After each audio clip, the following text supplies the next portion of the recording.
Dito tayo ngayon sa labas ng bahay dahil hindi tayo makatulog. So, ang weather natin ngayon ay makulimlim. So, ayan ang weather natin today. So, makulimlim walang araw.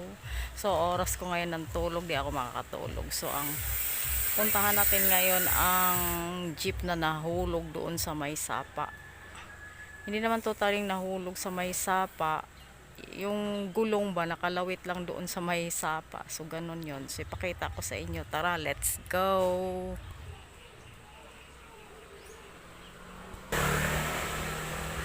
Ayun na, makulimlim ang weather today,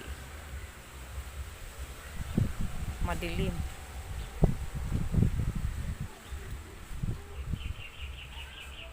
No? So lalakad lang tayo, malapit lang to dito sa amin.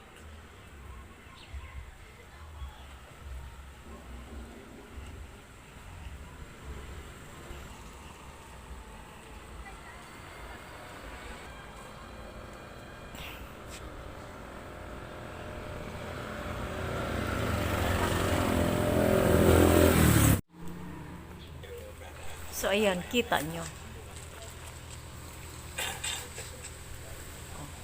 Diyan, bahala na dyan kasi wala naman sasabitan, lupa. Ayan. Start.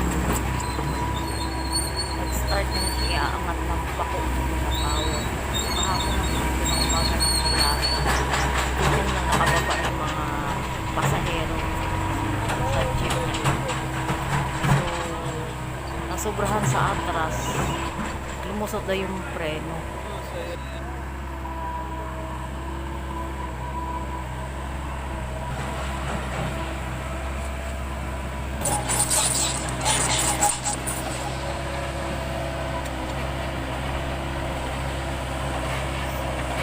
Galing.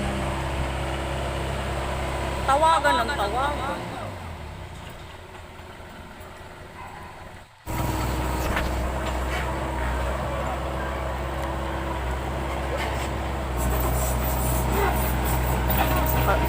Nasa kalsada. Angat na siya. Ayan pala eh.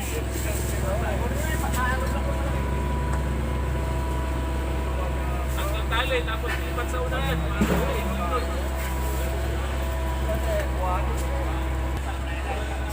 So naangat na siya.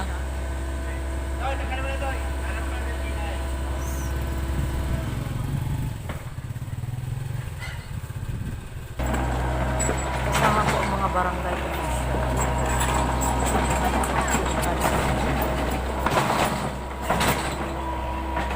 Babalik na po siya.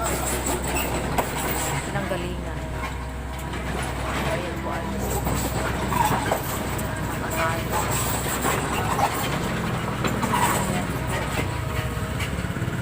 Sakit na pala eh. Daming mga audience ano. Nag-iisa na akong babae dyan.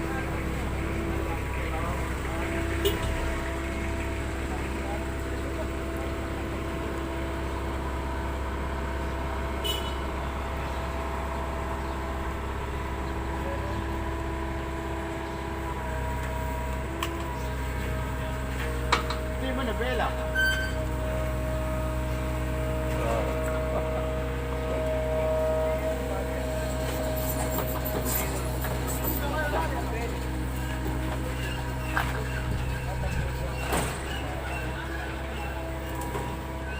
Magkalagot yun, naglagot.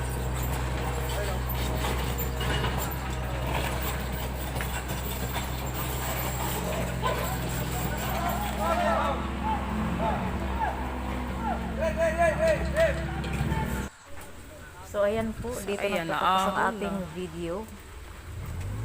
Thank you so much. I see you on my next vlog.